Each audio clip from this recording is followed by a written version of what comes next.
الحمدللہ وحدہ والصلاۃ والسلام علی من لا نبی بعد اما بعد فاعوذ باللہ من الشیطان الرجیم بسم اللہ الرحمن الرحیم قل هو اللہ احد اللہ الصمد لم یلد ولم یولد ولم یکن لہ کفوا احد۔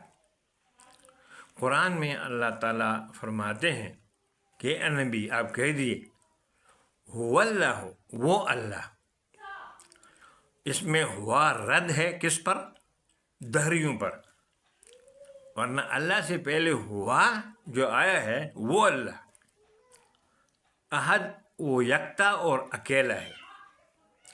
اللہ الصمد، اللہ تعالیٰ کسی کا محتاج نہیں ہے، اس کے ہاں محتاجی بالکل نہیں ہے، اور پوری کائنات اس کے محتاج ہے۔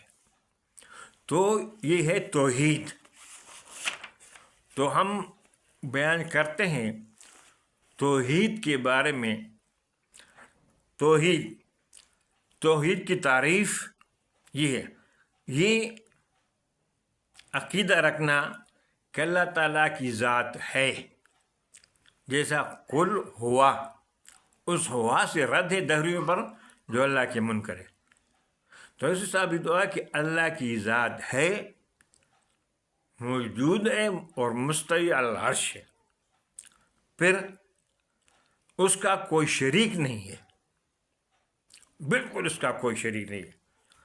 نہ اس کی ذات میں شریک ہے، نہ اس کی صفات میں شریک ہے، نہ اس کے حقوق میں جو اللہ کے لیے خاص ہے کوئی شریک ہے، نہ اختیارات میں کوئی شریک ہے، اور نہ دیگر امور خاصہ میں اللہ کا کوئی شریک ہے۔ تو کسی میں بھی اللہ کی ذات، صفات، حقوق مختصہ، اختیارات اور دیگر عقائد میں وہ اللہ کے ساتھ کسی کو شریک کرنے کو شرک کہا جاتا ہے، اور یہ توحید کی تعریف بھی ہے۔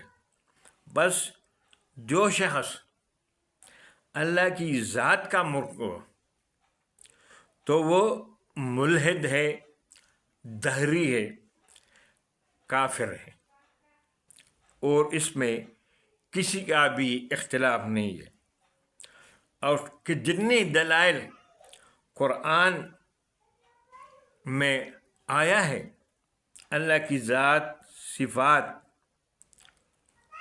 تو سب پر ایمان لانا فرض ہے۔ اسی طرح توحید کا جو انکاری ہے، جو اللہ کی ذات ہے، اس کی صفات ہے اور خواص ہے، تو مشرک اور کافر ہے۔ وہ کیا ہے؟ وہ مشرک اور کافر ہے۔ اسی طرح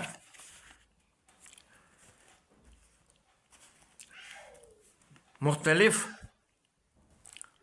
سلف صالحین نے توحید کی تعریف بیان کی ہے۔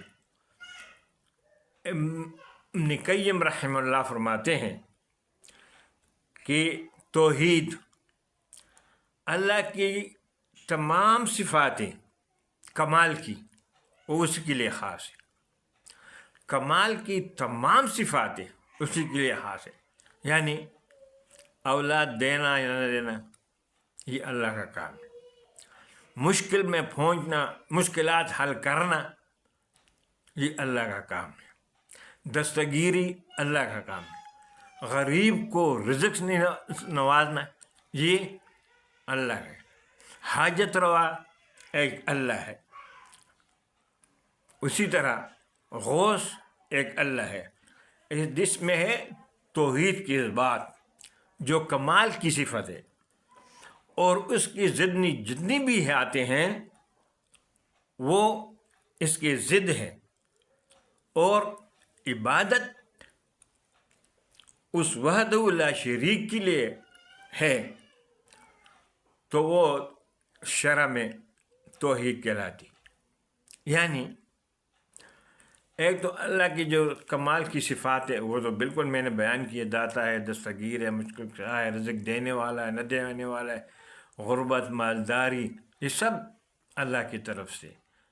بلکہ انسان کی جتنی بھی اعمال ہیں وہ سب اللہ جانتا ہے، ہر وقت جانتا ہے۔ اور جو اس کی ضد ہے وہ شرک ہے۔ جیسے کہتے ہیں یا علی مشکل کشا، یا رسول اللہ مدد، داتا علی جویری صاحب کو دیتے، غریب نواز کسی اور کو، غوث اعظم عبد القادر جیلانی صاحب کو۔ حالانکہ غوث اعظم تو غوث نہیں ہے اللہ کے علاوہ کوئی، تو غوث اعظم تو بطریق اولیٰ نہیں ہے۔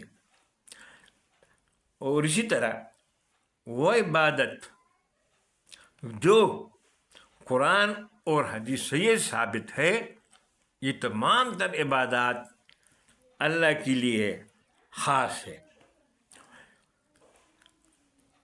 اس میں سلف صالحین میں بہت لوگوں نے باتیں بنائی ہے اور اللہ کی وحدانیت کا انکار کیا ہے، وہ انشاءاللہ پھر بیان کی جائے گی۔